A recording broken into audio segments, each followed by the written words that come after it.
Orang foto real apa video dari 0 detik sampai akhir itu orang. Assalamualaikum warahmatullahi wabarakatuh. Alhamdulillahirabbil alamin wassalatu wassalamu ala asrofil anbiya'i wal mursalin wa ala alihi washabihi ajmain amma ba'du. Yang terhormat Ibu Kepala Sekolah SDN Karangrejo dan yang saya hormati Bapak Ibu Guru Tenaga Kependidikan SDN Karangrejo.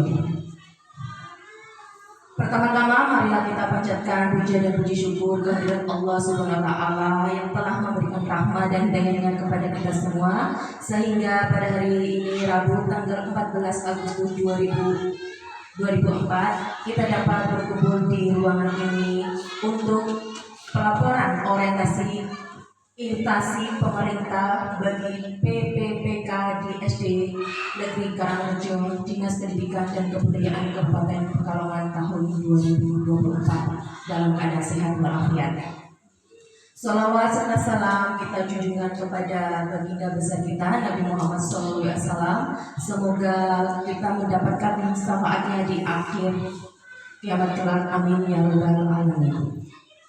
Sebelumnya perkenalkan, nama saya Dinda Afia Wijayanti SPDI NIP 198700624212007. Unit kerja SDN Karangrejo, Mentor Murning C SPDI SD.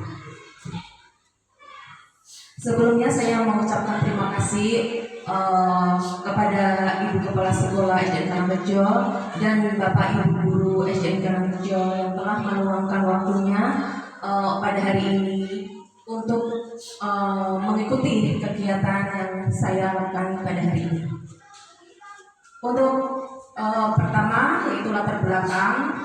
Untuk latar belakang P3K itu sudah diatur dalam satu Undang-Undang Nomor 20 Tahun 2023 tentang ASN Pasal 5 Pegawai ASN terdiri atas PNS dan P3K. Yang kedua PP 49 Tahun 2018 tentang manajemen PPPK Pasal 39 sampai 44 tentang pengembangan kompetensi. Yang ketiga tercantum di Permenpan Nomor 14 Tahun 2019 tentang pembinaan P3K yang meliputi JER. Yang keempat, Perpres Nomor 39 Tahun 2020, Perpres Nomor 38 Tahun 2020 jabatan yang dapat diisi P3K.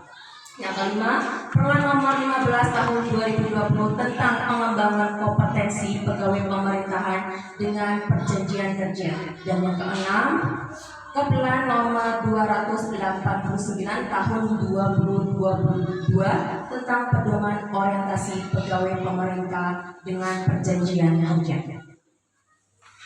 P3K, pegawai pemerintah dengan perjanjian kerja PPPK adalah warga negara Indonesia yang memenuhi syarat tertentu yang diangkat berdasarkan perjanjian kerja untuk jangka waktu tertentu dalam rangka melaksanakan tugas pemerintahan.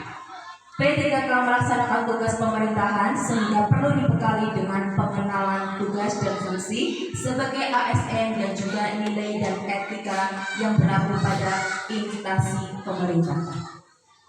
Maksud dan tujuan. Maksud pelaksanaan orientasi yaitu pengenalan tugas dan fungsi ASN. Kemudian pengenalan nilai dan etika pada instansi pemerintahan. Tujuan pelaksanaan orientasi yang pertama, peserta mampu memahami program orientasi dan mengenal nilai dan etika instansi pemerintahan. Yang kedua, peserta mampu mengimplementasikan hasil orientasi. Struktur kurikulum. Kurikulum pengenalan fungsi dan tugas ASN dan agenda. Pertama, sikap perilaku bela negara. Yang kedua, nilai-nilai dasar ASN. Yang ketiga, kedudukan dan peran P3K untuk mendukung terwujudnya smart governance sesuai dengan ketentuan peraturan perundang-undangan.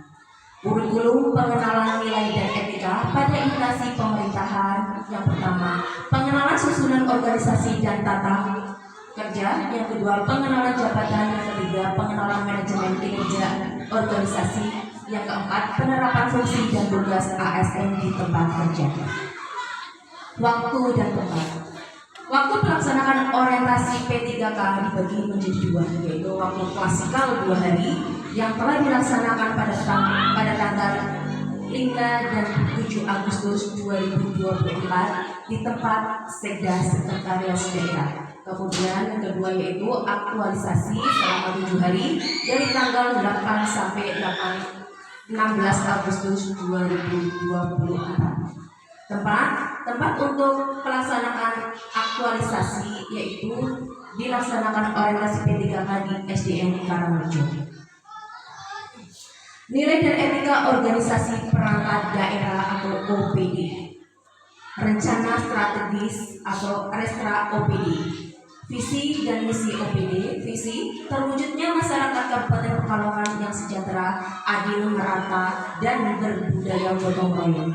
Kemudian misinya membangun masyarakat Kabupaten Pekalongan yang nasionalis, religius, menciptakan pemerintah yang bersih, berwibawa, dan inovatif, menyediakan infrastruktur publik yang merata, meningkatkan pelayanan kesehatan dasar yang berkualitas dan terjangkau, menyediakan pendidikan dan meningkatkan mutu pendidikan yang memiliki daya saing, menumbuhkan UMKM sebagai basis perekonomian rakyat, menciptakan dunia usaha dan investasi yang adil untuk mengatasi pengangguran, mengembangkan potensi wisata secara serius menuju peningkatan ekonomi rakyat, menyediakan kebutuhan petani dan nelayan yang memadai serta menyediakan peluang pasar yang luas, dan yang terakhir memperkokoh kerukunan hidup beragama, bergotong royong, dan berbudi pekerti.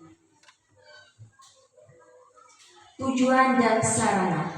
Tujuannya mewujudkan pendidikan untuk semua yang berkarakter unggul dan berkeadilan, mewujudkan masyarakat yang cakap, mengupayakan pelestarian warisan karya budaya, adat istiadat, nilai-nilai seni budaya. Sasaran meningkatnya satuan pendidikan dasar Dikdas berkualitas dengan kualitas mencukupi yang disediakan untuk masyarakat Kabupaten Pekalongan, meningkatnya objek pemajuan kebudayaan yang dilestarikan. Staf OPD, struktur organisasi Dinas Pendidikan Kabupaten Pekalongan. Untuk struktur organisasi di sini ada kepala dinas, kemudian ada sekretaris dinas, dan yang terakhir itu ada UPT.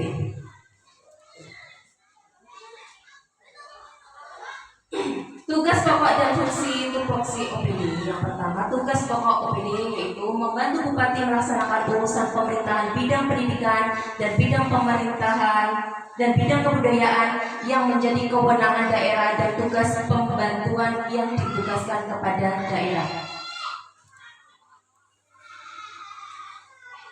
Kemudian fungsi OPD meliputi yang pertama, perumusan kebijakan bidang pembinaan pendidikan dasar, pembinaan anak usia dini dan pendidikan non formal serta sarana dan prasarana pendidikan, kebudayaan. Yang B, pelaksanaan kebijakan bidang-bidang pembinaan pendidikan dasar, pembinaan anak usia dini dan pendidikan non formal, sarana dan prasarana pendidikan kebudayaan. Pelaksanaan evaluasi dan pelaporan bidang-bidang pembinaan pendidikan dasar, pembinaan pendidikan anak usia dini dan pendidikan non formal, sarana dan prasarana pendidikan kebudayaan. Yang terakhir, pelaksanaan tugas lain yang diberikan oleh Bupati sesuai dengan tugas dan fungsinya. Rencana kerja P3K. Untuk rencana kerja P3K di sini saya mengangkat tentang laporan akhir orientasi P3K tentang peran guru PAI dalam pembelajaran budi pekerti melalui pembiasaan sholat duha bersama di Musola SD Karangrejo. Di era globalisasi ini, pendidikan budi pekerti menjadi aspek penting dalam pembentukan karakter siswa. Di SDN Karangrejo, pembiasaan sholat duha bersama di musola menjadi inisiatif strategis untuk menanamkan nilai-nilai budi pekerti sejak dini.